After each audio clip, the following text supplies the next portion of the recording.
Mami Wata, I don't want you anymore. No, you have no choice now. Agreement is agreement. Good catch today. Yes, the fish are plentiful. Can I help paddle? There are things that live in the water. Not fish, not crocodiles, not anything that a net can catch or a name can contain. Things older than the rivers themselves. Things that were here before the first man cupped his hands and drank. Things that watched from beneath the surface as humanity built its fires on the banks and called itself the most powerful creature in the world.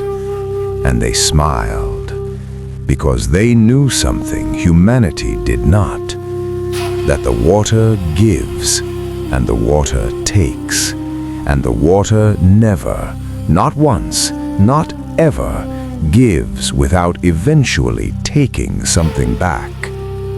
Remember that. It matters. Now, let me tell you about a fisherman named Emeka. Not the same Emeka you may have heard of in other stories.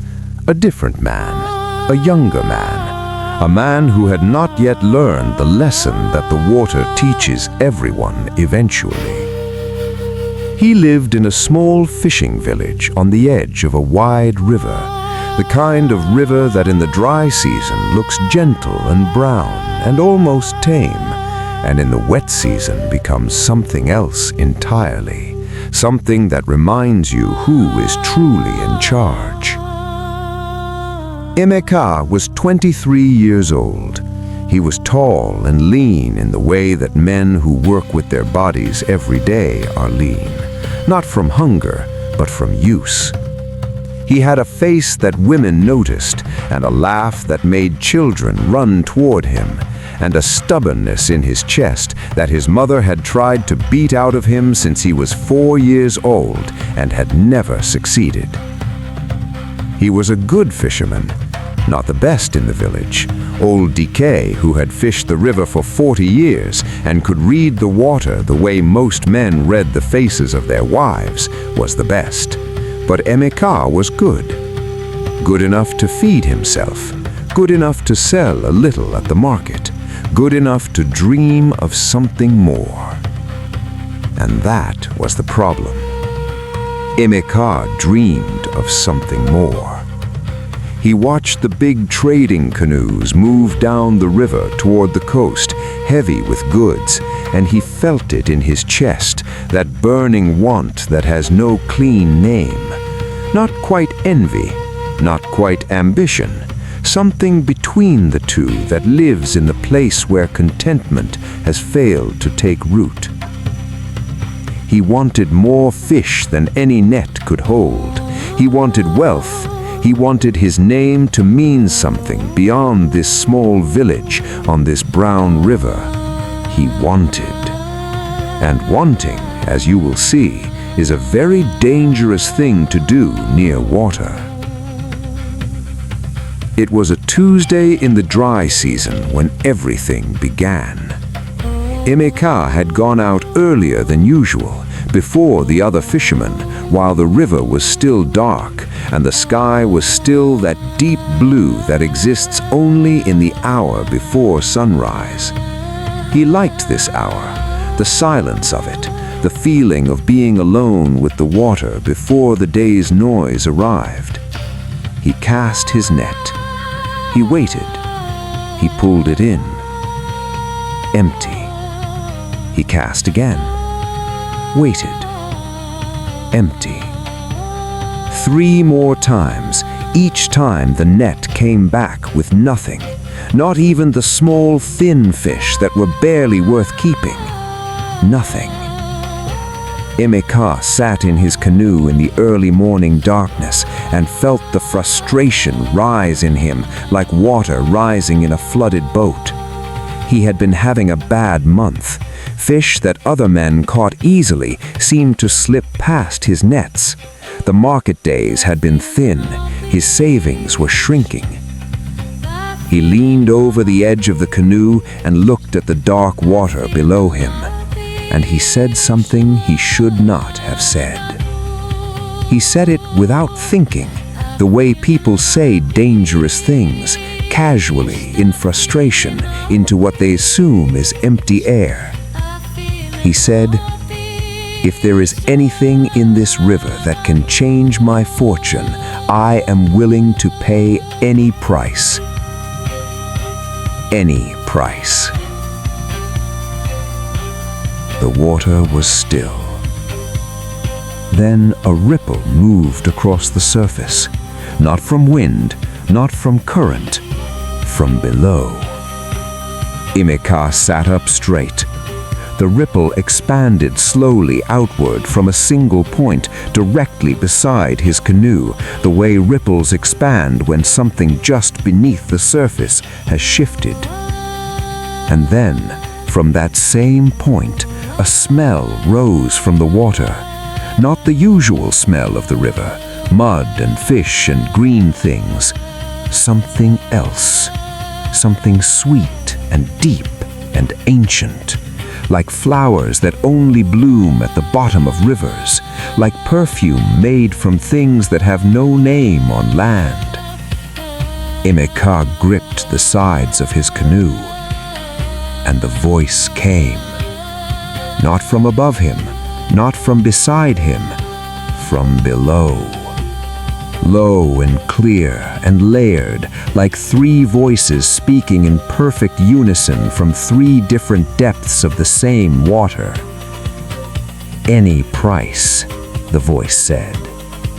Those two words, his own words, returned to him from the deep.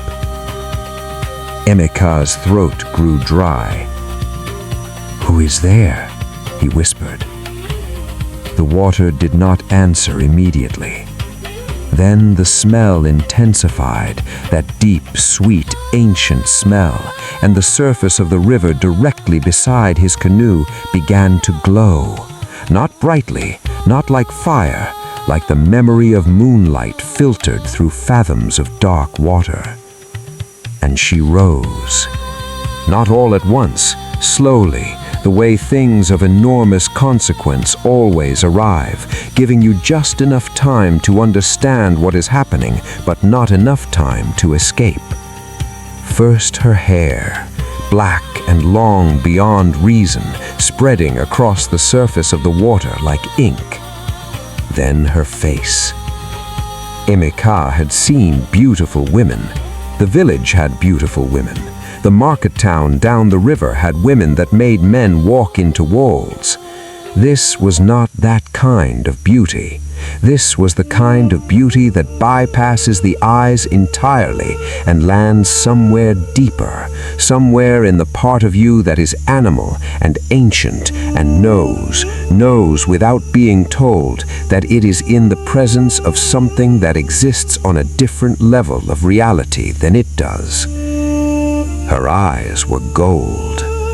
Not brown with gold in them, not hazel, gold. The flat, bright gold of river water catching the last light before sunset. Her upper body was a woman's body, below the water, and here is where the stories differ, where they always differ, because different people have seen different things. Below the water was something else. Something that moved with the river's own motion, something long and powerful and deeply, deeply not human. She looked at Emeka. Emeka looked at her. Neither of them spoke for a long moment. Then she smiled. It was not a warm smile. It was not a cold smile. It was the smile of someone who has seen 10,000 years of human wanting and has long since stopped being surprised by any of it. "You called," she said. Her voice in full was extraordinary, like water over stones, like rain on a wide river, like the sound the deep makes when it speaks to itself.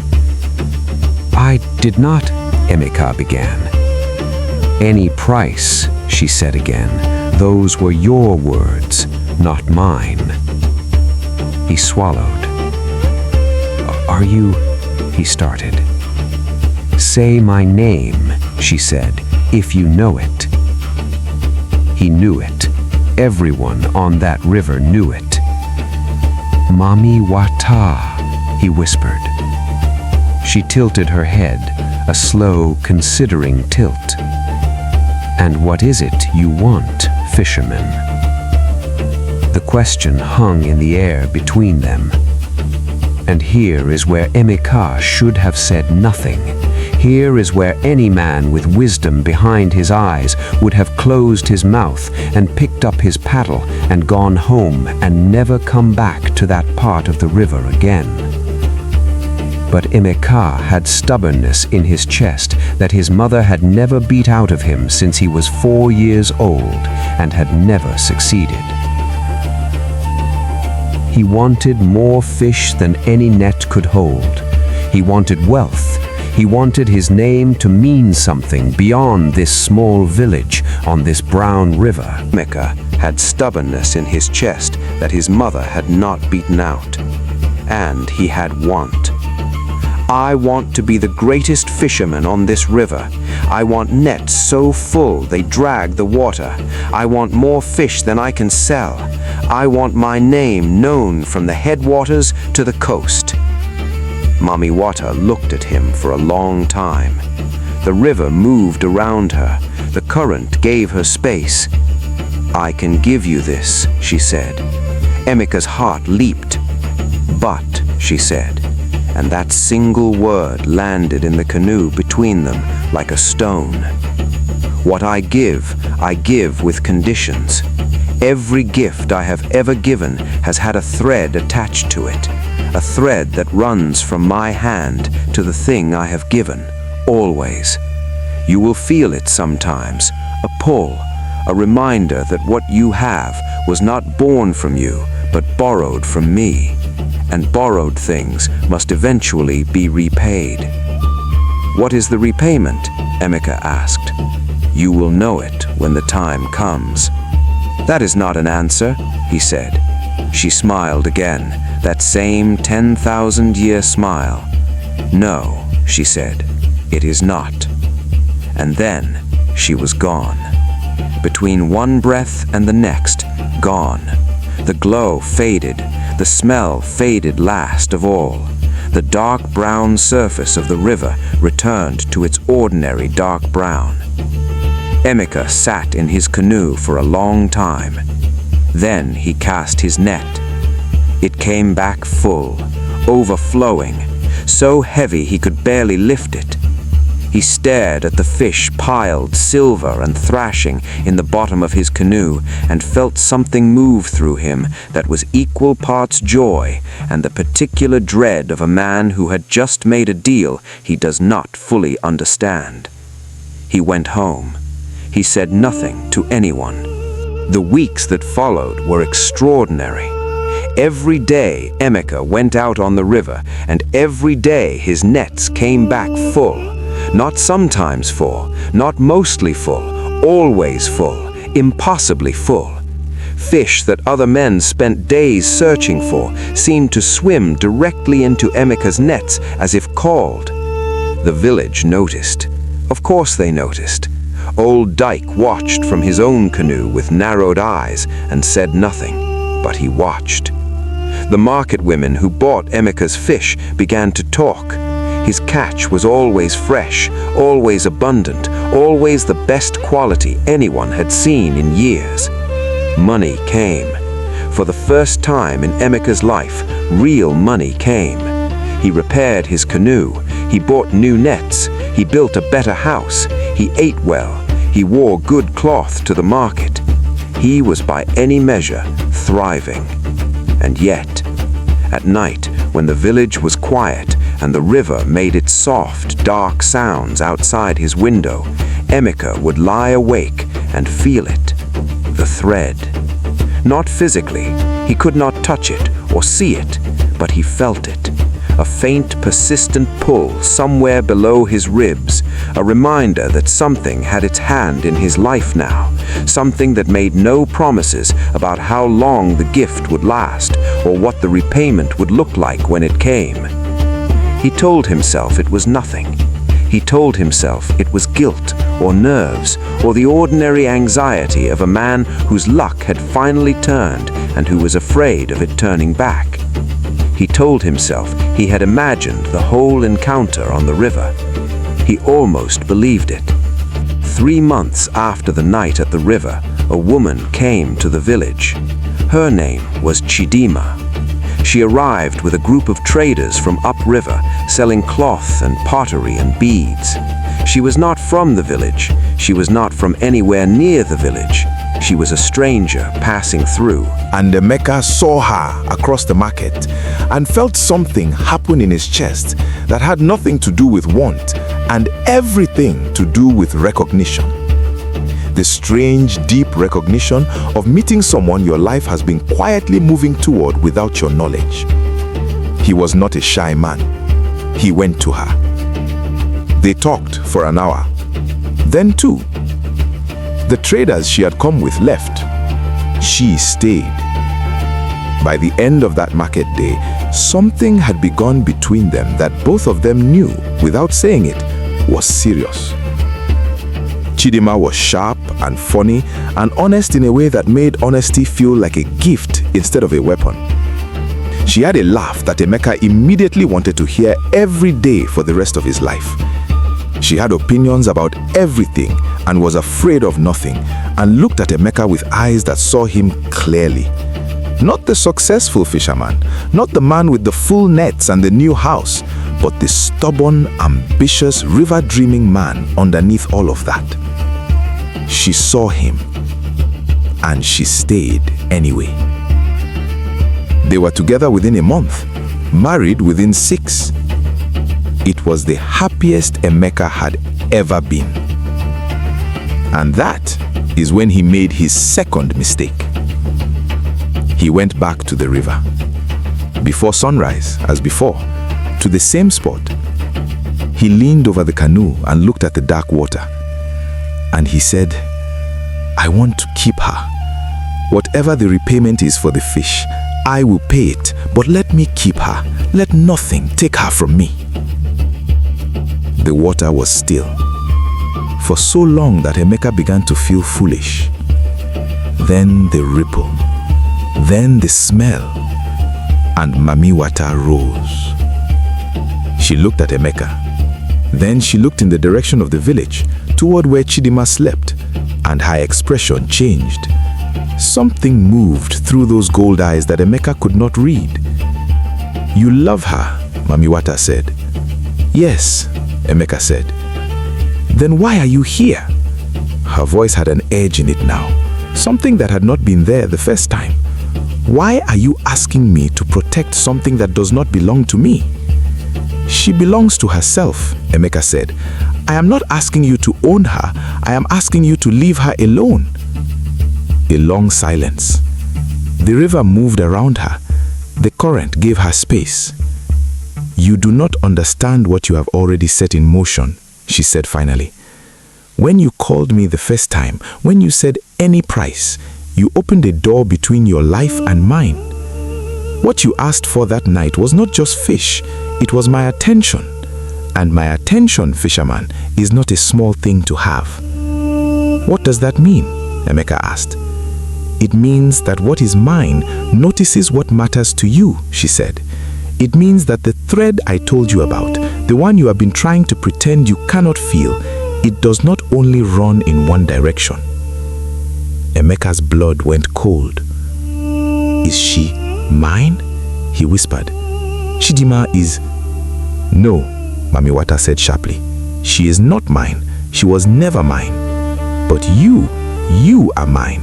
And everything you love, everything that becomes central to your life from the moment you made that first bargain, exists in a world that I can see into, that I can reach into if I choose." "Why are you telling me this?" Emeka asked. She looked at him. "Because you came here," she said. "Because you came back, and because I want you to understand something before the repayment comes." "When does it come?" he asked. "When you are ready," she said. He stared at her. "What does that mean?" "It means," she said slowly, that the debt is paid not with money or fish or years of service. It is paid with understanding, with the thing that every human who has ever made a bargain with the water eventually has to face. What thing? She looked at him for a long, long moment. The truth of what you actually wanted, she said. Not the fish, not the name along the river. What you actually wanted when you leaned over the edge of that canoe in the dark and called to whatever was listening. And before Emeka could ask another question, she was gone. He sat in the canoe as the sun came up. He cast his net. It came back full, as always. He went home. He looked at Chidima making breakfast in their home, her back to him, singing something low and familiar to herself, and he felt the thread pull just below his ribs. And for the first time, he asked himself the question MamiWata had planted. What had he actually wanted? Not what he had said, what he actually wanted. And the answer, when it came, was so simple and so devastating that he sat down on the floor of his own house and did not speak for the rest of the morning. He had wanted to be enough. Not wealthy, not famous, not the greatest fisherman on the river. Enough. He grew up watching his father struggle, watching his mother work herself hollow, watching them look at him with love and with worry and with hope they were afraid to say aloud because the world had disappointed that hope too many times. He grew up feeling like the future of people who deserved better and feeling terrified that he would fail them. The wanting that drove him to that river in the dark was not ambition, it was fear. Fear that he was not enough, that he would never be enough, that without something extraordinary intervening in his ordinary life, he would always fall short. And so he called to the water, and the water answered. He understood now what the repayment was. Not a sacrifice, not a loss. The repayment was this moment, this seeing. He went back to the river that evening. She was already there, as if she had been waiting. "You understand," she said. It was not a question. "Yes," Emeka said. She looked at him for a long time. "The fish," she said, "what was given can remain given. That was always meant to be yours. You had the skill, you had the work, you simply needed the fear moved out of the way. I moved it." His throat tightened. "And Chidima?" he asked. MamiWata smiled. This time it was different. Not the 10,000-year smile of a thing that has watched humanity from the deep. Something smaller, something that might, in a different face, have been called warmth. "She was never mine to take," she said. "She came to you because you are worth coming to. That was not my doing." "Then why?" Emeka began. "Because you needed to know it yourself," MamiWata said. "You cannot hold what you love if you are still holding your fear underneath it. One hand cannot hold two things at the same time." The river moved around her. The current gave her space. "We are done," she said. "The thread is caught. What is yours now, fully, without my hand in it." And she sank, slowly as she had risen, the hair spreading across the surface, the glow fading, the smell fading last of all, that ancient deep river perfume dissolving back into mud and fish and green things. Emeka sat in his canoe until the stars came out. Then he went home. Chidima looked up when he came in. She had learned in their months together to read his face like old decay read the river, with attention, with patience, and a knowledge that came from caring. She said, "What happened?" He sat down across the table, and for the first time in his life, he told the truth. Not the useful truth, not the safe truth, the whole truth. About the night on the river, about what he had said and what had answered, about the fish and the thread he felt below his ribs, about Chidima herself and the fear underneath her loving her, about what MamiWata had asked him to find, about what he had found. Chidima listened without speaking. When he finished, she was quiet for a long time. Then she reached across the table and took his hand. She said, "I already knew something was carrying you. I just did not know its name." He looked at her. "Are you afraid?" he asked. "Of what?" she said. "Of the river? Of what lives in it?" She squeezed his hand. "I grew up on a river too," she said. "I know what the water is." "What is it?" he asked. She looked at him steadily. "Honest," she said. "The water is just honest. It does not pretend to be safe. It does not pretend to be tame. It gives and it takes and it asks you always, every time, to know the difference between what you need and what you are afraid of not having." She let go of his hand. "Most people never learn it," she said. "You are lucky." Emeka looked at his wife. He looked at the life he had built. He looked at the hands that had worked for it. And for the first time, for the very first time, he felt no thread below his ribs. Just his own breath. Just his own life. Just enough. Emeka fished the river for 40 more years. His nets were full more often than not. Not always, not impossibly, but often enough. He was good.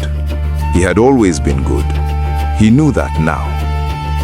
He became, in time, the fisherman that young men on the river watched the way he had once watched old Daike.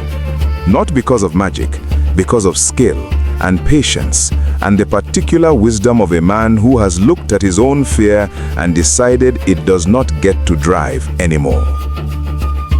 He and Chidinma had children, 4 of them, loud and stubborn and full of want, in the way that children who are loved and safe are full of want, not desperately, just hungrily, the way living things reach toward the light. He told each of them this story, every one of them, because stories are the way a father passes what he learned through fire to children who have not yet reached the fire. And he told them what Mami Wata had told him. Not the warning, not the debt, the question. He told them, when you find yourself wanting something so badly that you are willing to call into the dark for it, stop and ask yourself what you are actually afraid of. Not what you want, what you are afraid of. Because 9 times out of 10, the answer to that question is the real thing you needed all along. And the water, he told them, will always know the difference, even when you don't. This has been the story of Mami Wata and the fisherman's wish. The river is still there. She is still there. And she is still listening. Be careful what you say near water.